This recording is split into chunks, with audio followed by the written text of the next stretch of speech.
the Lion City's beginning. Long ago, in the 13th century, a brave and adventurous prince named Sang Nila Utama ruled over the kingdom of Palembang. He was a man of great curiosity who often looked toward the horizon, wondering what lay beyond the sparkling blue waters of his home. One day he decided he could wait no longer and ordered his fleet to prepare for a journey of discovery. The prince traveled to the beautiful islands of Riau for a hunting expedition. Accompanied by his wise and loyal minister, Demang Lebardon, the prince trekked through the dense, vibrant jungles.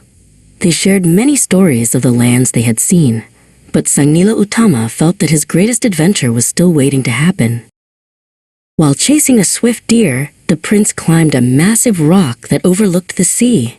From this high vantage point, the world seemed to open up. He shielded his eyes from the sun and looked northward, where something caught his eye, a glimmering strip of land he had never noticed before. "What is that island across the water, Demang?" the prince asked, pointing toward the white line on the horizon. Demang Lebardon squinted and replied, "That is Temasek, my lord. It is said to have beaches as white as salt." Sang Nila Utama smiled, his heart racing with excitement. He knew he had to see it for himself. The prince and his men boarded their great wooden ships, called perahu, and set sail for Temasek. The water was calm at first, reflecting the clear blue sky like a mirror. Sang Nila Utama stood at the bow of his lead ship, watching the white sands of the mysterious island grow larger and clearer with every passing minute. Suddenly, the sky turned a bruised purple, and the wind began to howl. A fierce storm descended upon the fleet without warning. Massive waves crashed against the wooden hulls, and the ship began to take on water.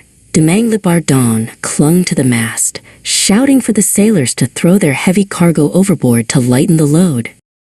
Despite throwing everything overboard, the ship continued to sink.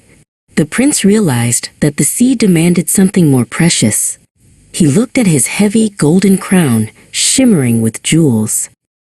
With a prayer for the safety of his men, Sang Nila Utama took the crown from his head and cast it into the churning, dark depths of the ocean.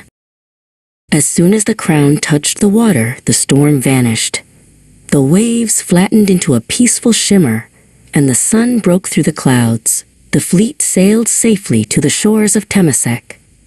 As Sang Nila Utama stepped onto the shore with Demang Lebardon, he felt the soft, white sand beneath his feet and knew he had found a special place. The prince led a small group into the edge of the jungle to explore. The air was thick with the scent of tropical flowers and the sounds of exotic birds. Sang Nila Utama moved quietly through the undergrowth, his eyes scanning the shadows for any sign of life in this new, untouched territory. Suddenly, a magnificent creature stepped out from the brush. It was like nothing the prince had ever seen. It had a sleek, powerful body of deep red, a snowy white breast, and a head as black as charcoal. The creature looked at the prince with steady, regal eyes before turning and vanishing back into the deep woods. "What was that beast?" the prince asked, breathless. Demang Lebardon, who had seen many wonders in his time, bowed his head. "In the old stories, my lord, such a creature is called a singa, a lion. It is an omen of great strength and power. This island must be a place for kings." Sang Nila Utama declared that he would stay and build a new kingdom on this very spot. "This island shall no longer be called Temasek," he proclaimed. "From this day forward, it shall be known as Singapura, the Lion City." And so, the prince who gave up his crown found a home that would grow into a legend of its own.